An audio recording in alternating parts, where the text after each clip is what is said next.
আসসালামু আলাইকুম। Abdullah boost agency থেকে আমি আবদুল্লাহ বলতেছি। তো আজকে একটা নর্মাল একটা প্রশ্নের উত্তর দেবো। সেটা হচ্ছে আমাদের অনেক কাস্টমারের প্রশ্ন করে থাকে বুস্ট আর ক্যাম্পেইন এই দুইটার মধ্যে আসলে পার্থক্যটা কি। সো বুস্ট ব্যাপারটা হচ্ছে যেটা হচ্ছে আমাদের ক্লায়েন্ট বা কাস্টমাররা আপনি আপনার পেজ থেকে রেজাল্টগুলো দেখতে পারবেন। আপনি হচ্ছে ভিউ রেজাল্টে গেলে সব কিছু দেখতে পারবেন। আর ক্যাম্পেইনটা হচ্ছে যেটা হচ্ছে অ্যাড ম্যানেজার থেকে করা হয়, যেহেতু অ্যাক্সেসটা আমাদের কাছে, আমরা একটা কাজের জন্য তো আপনাকে অ্যাড অ্যাকাউন্টের অ্যাক্সেসটা দিতে পারতেছি না।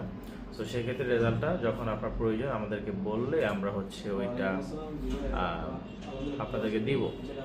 আর ফেসবুকের ভাষায় দুইটা পার্থক্য হচ্ছে, মানে বুস্ট মানে হচ্ছে মানে খোলা মাঠে পাবলিককে ডাকাডাকি, আর ক্যাম্পেইন মানে হচ্ছে নির্দিষ্ট পাবলিককে ডাকাডাকি। মানে এটার পার্থক্যটা হচ্ছে বুস্ট করলে নর্মালি বুস্টও ভালো সেল আসে, ক্যাম্পেইনও ভালো আসে। তবে ক্যাম্পেইনে হচ্ছে ডিটেল টার্গেটিং করা যায়, একটু অ্যাডভান্স লেভেলে করা যায়, চাইলে কোনো কোনো লোকেশনগুলোকে একটু অপটিমাইজ করা যায়, আবার কিছু কিছু লোকেশনগুলোকে এক্সক্লুড করা যায়, মানে বাদ দেওয়া যায়, যেটা হচ্ছে বুস্টে করা যায় না, এটা ক্যাম্পেইনে করা যায়। সো মোটামুটি অ্যালগোরিদম দিক থেকে এই দুইটাই হচ্ছে পার্থক্য। আর আবার সেলস ক্যাম্পেইন রান করার জন্য তো মাস্ট বি ক্যাম্পেইন করতে হবে, কারণ হচ্ছে অর্ডার নাও বাটন, ওয়েবসাইট পারচেজ, এই জিনিসগুলো তো হচ্ছে পোস্টে থাকে না। সো আশা করি আপনাদের প্রশ্নের উত্তরটা আপনি একদম ক্লিয়ারলি পেয়েছেন।